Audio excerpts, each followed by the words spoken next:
اب آگے ہم جو اہم شخصیت بتا رہے ہیں آل ابراہم کا میں سے، وہ ہیں فضل برمکی۔ یحییٰ برمکی جو کہ وزیر بھی رہے، بڑے قریب رہے ہارون کے، ان کے 4 بیٹے تھے، فضل، جعفر، موسیٰ اور محمد۔ ان میں فضل کو سب سے زیادہ پاپولیرٹی ملی اپنی ذہانت، علم و دانش اور اپنی ہمہ جہت قسم کی صلاحیتوں کی بنا پر، اور اس نے ایک بہت 5 لاکھ سپاہیوں پر مشتمل ایک بہت بڑا لشکر بھی بنایا، اور وہ اس وجہ سے بنایا کہ کل کو عباسی خلفاء کو اگر دفاع کی ضرورت پڑے تو ان کے پاس آل دی ٹائم اتنی فوج موجود ہو۔ تو اس وجہ سے فضل برمکی جو ہے وہ ہارون کے قریب سے قریب تر ہوتا گیا۔ فضل کے بعد دیکھیں جعفر برمکی کا نام آتا ہے، یہ یحییٰ کا دوسرا بیٹا تھا۔ اس کے بارے میں بھی بتاتے ہیں کہ یہ اپنی ذہانت اور اپنی فصاحت و بلاغت کی بنا پر عوام میں بھی اثر و رسوخ رکھتا تھا، اور اس کو بھی بعد میں، اور اس نے قاضی ابو یوسف سے علم بھی حاصل کیا، اور ہارون کی اس سے زیادہ بنتی تھی، اس لیے اس نے فضل کی بجائے جعفر کو اپنی وزارت کا عہدہ دے دیا۔ برامکا کی خدمات کے بارے میں دیکھتے ہیں، یہ کچھ اہم شخصیات تھیں اس خاندان کی۔ آل برامکا کی خدمات کے سلسلے میں یہ ایک بہت بڑا آنر ہے اس خاندان کے لیے کہ آپ لاسٹ چیپٹرز میں ہم نے بڑے ڈیٹیل میں پڑھا ہے کہ ہارون الرشید کے زمانے کو عباسیوں کا سنہری زمانہ کہتے ہیں۔ اس سلسلے میں آپ استدلال سے بحث کریں، دلائل دیں، اور اس سلسلے میں آج اس کو کنٹینیو کریں اس کے ساتھ کہ ہارون الرشید کے زمانے کو سنہری زمانہ کہنے میں بہت بڑا ہاتھ خاندان برامکا کا بھی ہے۔ اس کی ریزن سب سے بڑی یہ ہے کہ یہ خاندان ایرانیوں کی قربت کی وجہ سے، ان کی وزارت اور ان کی مذہبی رسومات میں سب سے ہائرارکی میں سب سے اوپر ہونے کی وجہ سے اس خاندان کو علم و ادب، آرٹ، مذہب، فلسفہ، اس کو پڑھنے کی اور سمجھنے کے مواقع زیادہ ملے، اور انہوں نے اس کو ان تمام اشیاء کو پروموٹ کرنے میں بعد میں، اور پوری عباسی خاندان کی جو اوورآل کلچر ہے عباسی خلافت کا، اس کو شیپ دینے میں آل برامکا کا بہت بڑا ہاتھ ہے، اس حد تک کہ فیشن تک کے بہت سارے لباس کی انداز اور لباس پہ بہت سارا ورک جو کام ہے، ایمبرائڈری تک کے موجودین جو ہیں وہ خاندان برامکا میں سے تھے۔ برامکا نے بغاوتوں کا خاتمہ میں بھی خدمات اپنی پیش کی، اس کے علاوہ وزارت اور گورنری کے عہدے سنبھالنے میں بھی عباسیوں کو خدمات پیش کی، فارسی زبان و ادب اور علم و ادب کی خوب آبیاری کی، ایرانی تہذیب و تمدن کو کافی حد تک پروموٹ کیا، اور ان کی وجہ سے ایرانیوں کا جشن نوروز جو ہے وہ زیادہ جوش و خروش کے ساتھ منایا جانے لگا۔ ڈیبیٹس میں بھی، فصاحت و بلاغت میں بھی آل برامکا کا بڑا ہاتھ تھا، اور یہ جو مناظرے اس کے بعد میں بھی شروع کیے گئے، ان میں بھی ایک بہت بڑا کنٹریبیوشن خاندان برامکا کا بھی شامل ہوتا ہے۔ تو اس لحاظ سے ہم کہہ سکتے ہیں کہ ہارون کے دور کو سنہری زمانہ کہنے میں اس کے برمکی وزراء کا بہت بڑا ہاتھ ہے، ان کی سروسز کا، ان کی خدمات کا۔ اب برامکا کے انجام کے بارے میں دیکھتے ہیں، وہ بتا رہے ہیں کہ ہسٹری میں آپ یہ دیکھیں کہ یہ لیسنز ہیں کہ جتنی جلدی سے ان کو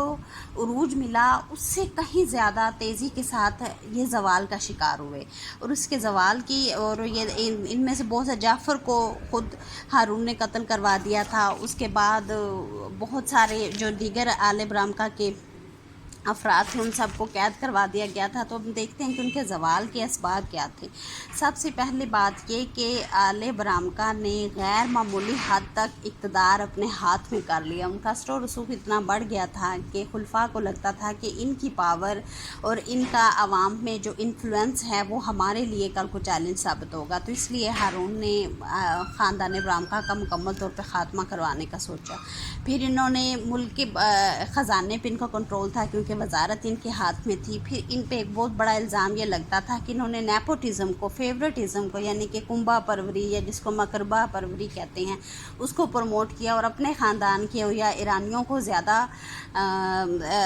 جابز میں اور ان کو زیادہ پروموٹ کرنے کی کوشش کی، جس کی وجہ سے عربی اور دیگر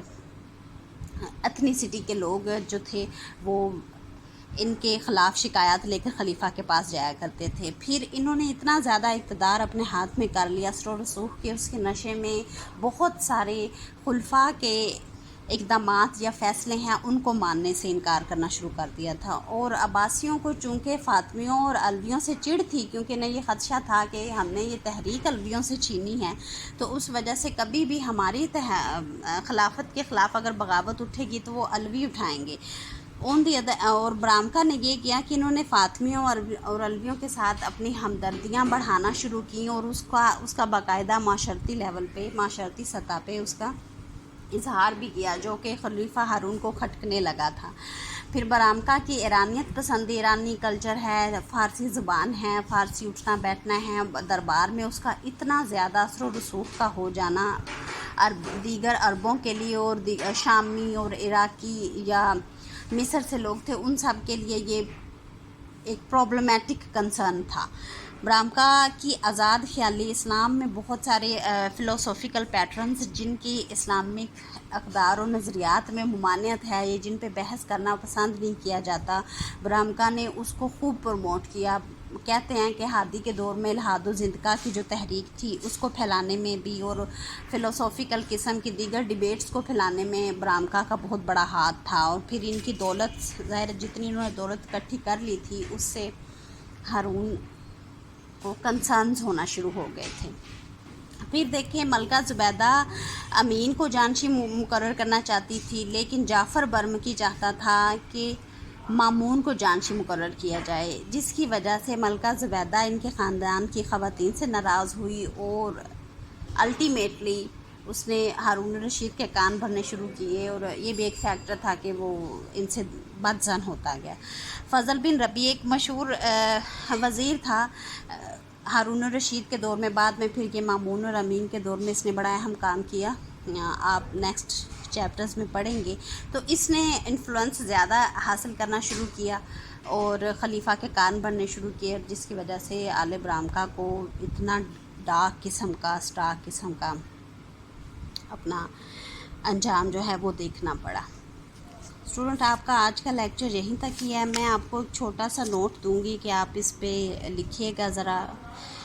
بحث کرنی ہے آپ نے۔ برامکا کے زوال کے اسباب میں سے برامکا کی ایرانیت اور ان کی برامکا کی آزاد خیالی، ان 2 پوائنٹس پہ بحث کرنی ہے۔ مزید لکھنا ہے اس کو پڑھ کے کہ آپ کو کیسے لگتا ہے کہ کس طرح سے ان 2 پوائنٹس نے خلیفہ کو یہ سوچنے پر مجبور کیا ہوگا کہ اس خاندان کا خاتمہ ضروری ہے۔ تو تب تک کے لیے اللہ حافظ۔